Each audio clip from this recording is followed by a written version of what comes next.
ॐ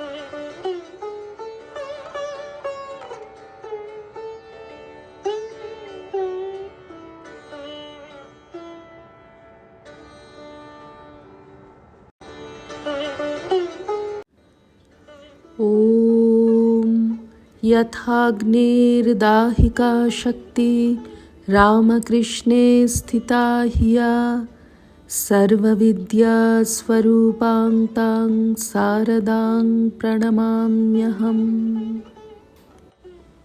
শ্রী শ্রী মায়ের কথা। সরজুবালা। 5 কি 6 ফাল্গুন 1319 শ্রীমান শোকহরণের সহিত পুনরায় গিয়েছি। সকালবেলায় পূজা হয়ে গেছে দেখেই মা বললেন, এসেছো মা, বেশ করেছ। জয়রামবাটি যাওয়ার দিন বদলে গেছে, 13 নয় 11ই। কার সঙ্গে এলে? আমি। শোকহরণ নিয়ে এসেছে। অনেক দূরে আছি মা, আসবার সুবিধা হয় না। মা শ্রীমানের প্রশংসা করে বললেন, আহা, লক্ষ্মী ছেলে কত কষ্ট করে নিয়ে এসেছে। জিজ্ঞাসা করলেন, জামাই কেমন আছেন? আমি, বড় ভালো নেই মা। কিছুক্ষণ পরে একখানি চিঠির জবাব লিখে দিতে বললেন। মা বলতে লাগলেন, আর আমি লিখে যেতে লাগলুম। দুপুরে খাওয়া দাওয়ার পর মা একটু বিশ্রাম করছিলেন, এমন সময় কয়েকজন স্ত্রীলোক দর্শন করতে এলেন। মা শুয়ে শুয়েই তাঁদের কুশল প্রশ্ন করতে লাগলেন। তাঁরা 2-1টি কথার পর বলতে আরম্ভ করলেন, আমার একটি ভালো ছাগল আছে, 2 সের দুধ দেয়, 3টি পাখি আছে, এসবই এখন অবলম্বন। আর বয়স তো কম হয়ে গেল না মা? আমার তখন ঠাকুরের কথা মনে পড়ল, বেড়াল পুষিয়ে মহামায়া সংসার করান।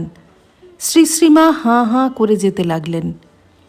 আহা মা, আমাদের জন্য তোমাকে কতই না সইতে হয়। এই বিশ্রামটুকুর সময়েও যত রাজ্যের বাজে কথা। বৈকালে বেলা একটু পড়ে আসতে আমরা বিদায় নিলুম। গত 11ই ফাল্গুন মা পিত্রালয়ে গিয়েছিলেন। 1320 সনের আশ্বিন মাসে পূজার পূর্বে কলকাতা ফিরেছেন। একদিন বৈকালে গিয়ে দেখি একটি স্ত্রীলোক তাঁর পদতলে কাঁদছেন, দীক্ষার জন্য। শ্রী শ্রীমা চৌকির উপর বসে আছেন। মা সম্পূর্ণ অসম্মত, বলছেন, আমি তো তোমাকে পূর্বেই বারণ করেছি, কেন এলে? আমার শরীর ভালো নয়, এখন হবে না। সে যতই বলছে, মা আরও বিরক্তি প্রকাশ করছেন।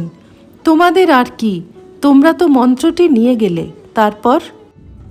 মেয়েটি তবুও নাছোড়। উপস্থিত সকলেই বিরক্ত হয়ে উঠলেন। শেষে মা বললেন, পরে এসো। তখন স্ত্রীলোকটি বললে, তবে আপনার কোনো ভক্ত ছেলেকে বলে দিন। মা, তারা যদি না শুনে? মেয়েটি, সে কি আপনার কথা শুনবে না? মা, এক্ষেত্রে নাও শুনতে পারে। তারপর কিছুতেই না ছাড়াতে মা বললেন, আচ্ছা খোকাকে বলে দেব, সে দেবে। তবুও মেয়েটি বলতে লাগলেন, আপনি দিলেই ভালো হয়, আপনি ইচ্ছা করলেই পারেন। এই বলে 10 টাকার একখানি নোট বের করে বললেন, এই নিন টাকা, যা লাগে আনিয়ে নেবেন। ওই রূপে টাকা দিবার প্রস্তাবে আমাদের লজ্জা করতে লাগলো, রাগও হলো। মা এবার তাকে ধমকে বললেন, কি, আমাকে টাকার লোভ দেখাচ্ছ না কি? আমি টাকায় ভুলি না, যাও টাকা নিয়ে যাও। এই বলে উঠে গেলেন। পরে স্ত্রীলোকটির অনেক অনুনয় বিনয় ঠিক হলো মহাষ্টমীর দিন দীক্ষা হবে। মেয়েটি তো বিদায় নিলেন। মা এইবার পাশের ঘরে এসে বসে আমাকে ডাকলেন, এসো মা, এই ঘরে এসো। এতক্ষণ তোমাকে একটা কথাও জিজ্ঞেস করতে পারিনি, কেমন আছো?